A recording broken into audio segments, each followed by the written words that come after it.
আপনারা দেখছেন পশ্চিমবঙ্গের জনপ্রিয় নিউজ পোর্টাল চ্যানেল ভারত বিকাশ নিউজ এক্সপ্রেস।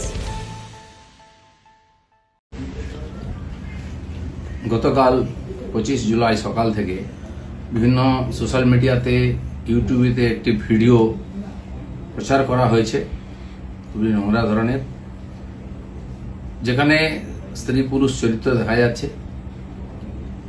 তাদের মধ্যে যে পুরুষ চরিত্র তার সঙ্গে আমার নাম যুক্ত করার চেষ্টা হচ্ছে।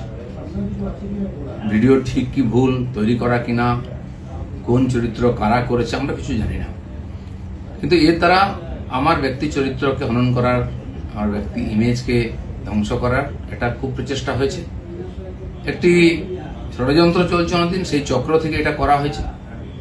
সেই জন্য আমার মনে হয়েছে যে এটার সত্য সামনে আসা উচিত এবং যারা এই চক্রান্ত করছে তাদেরকে আইনের সামনে আনা উচিত।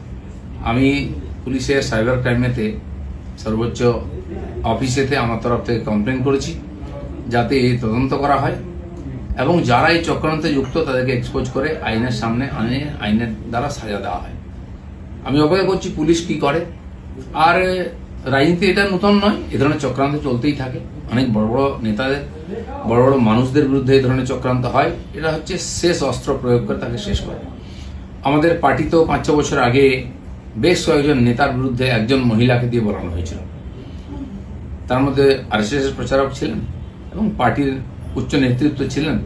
তিনি সোজা বলে দিলেন যে যে লোকেরা এই লোকেরা আমার সঙ্গে দেখা করেছে তারা আমাকে রেপ করেছে।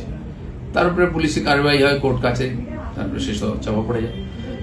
ইদানিং কালে সন্ন্যাসী প্রদীপ্ত মহারাজের ব্যাপারে এরকম হয়েছে, 12 বছর আগে কোনো মহিলা নাকি তার দ্বারা তার উপরে অত্যাচার করেছেন, তিনি এসে স্টেটমেন্ট দিয়ে দেন, সে নিয়ে বিরাট চর্চা হচ্ছে।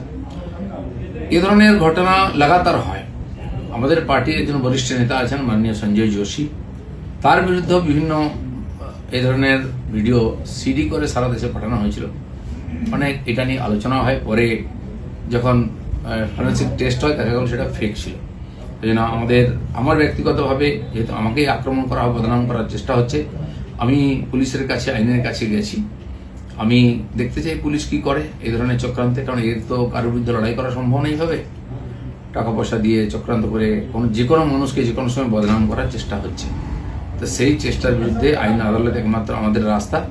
আমি আইনের কাছে গেছি, লিখিতভাবে বিভিন্ন লিঙ্ককে সেখানে আমি পাঠিয়েছি যে যারা যারা এটা নিয়ে ইচ্ছাকৃতভাবে আমাকে বদনাম করার চেষ্টা করেছে তাদের বিরুদ্ধে ব্যবস্থা হোক। দাদা, এইটা কি রাজনীতি তো নোংরামি দিয়ে হয়, কিন্তু কত নোংরামি হবে, কত নিচে নামতে পারবে। পশ্চিমবাংলার রাজনীতিকে বারবার কলুষিত করার চেষ্টা হচ্ছে।